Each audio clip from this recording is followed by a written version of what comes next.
Tää on tarina rakkaudesta, väkevästä ja kaiken kattavasta. Siitä, että ihminen tarvii aina toista ihmistä ja ettei meillä oikeastaan muuta ole kuin toisemme.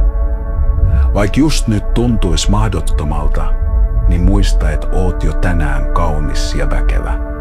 Ehkä vielä aavistuksen itseltäs piilossa, mut mulle joka päivä näkyvä. Mitä jos se kohta, jota sä ajattelet, ettei kukaan sussa voi rakastaa, onkin se kohta, joka tekee susta näkijän? Antaa sulle kyvyn nähdä tästä maailmasta jotain, mitä kukaan muu ei vielä näe. Tai uskalluksen puhua siitä, mistä kaikki muut vaikenee.